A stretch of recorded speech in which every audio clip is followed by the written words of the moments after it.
Ladies and gentlemen, nighttime TYT Sports locked out. Rick Strom with you. Boston is 1-3 without Rajon Rondo in their lineup, but that did not fault them at all last night against the New York Knicks at Madison Square Garden. Why are we reporting on this story? It was just another regular season game, except for the fact that Carmelo Anthony and Kevin Garnett basically wanted to fucking kill each other. If you didn't see the clip, I'll throw a link in the description below on how the two elbowed each other, went after each other. Carmelo on one possession literally went up to KG's face, which not many players have done, by the way.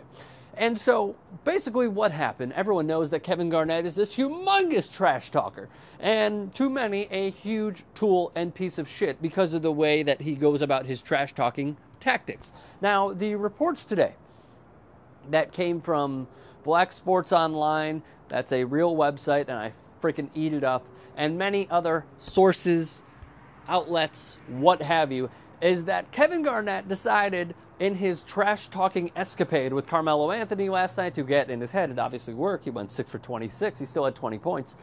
The quietest 20 points Carmelo Anthony will ever put up. What he said to Carmelo Anthony, Lala, his wife Lala Vasquez, great name, Lala tastes like Honey Nut Cheerios.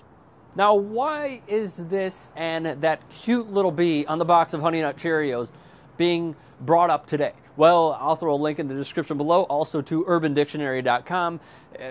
It is far beyond, in many cases, some of the lingo that Urban Dictionary has on there for like an Amazon firefighter, a donkey punch, some of that stuff, if you ever look at that. Basically, what you need to know is it's dirty as shit. So now the quote from Carmelo Anthony, who was even seeking Kevin Garnett after the game. Here's his quote, according to CBS. "There's certain things that you just don't say to men.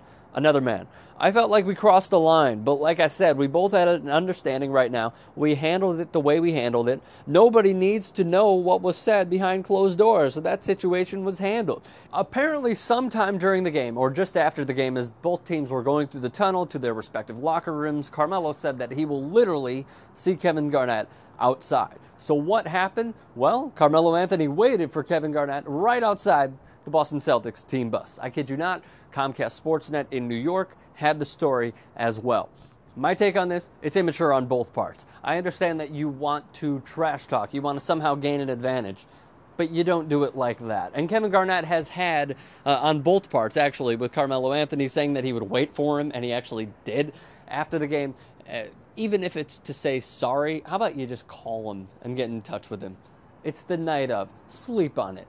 There's a reason we have that mantra. But Kevin Garnett is basically known for being a huge pompous douchebag when it comes to trash talking. Here's a few of the trash talking feats he went on. He said, "Happy Mother's Day, motherfucker," to Tim Duncan when Duncan was at the free throw line a few years ago.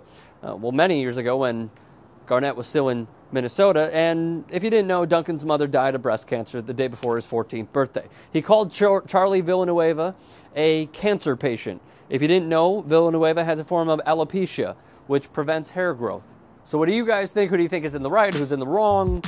Leave all your thoughts in the comment section below on that. And who would actually win in a fight? I so want to hear those answers. So hit the like button, comment down below, and subscribe to TYT Sports.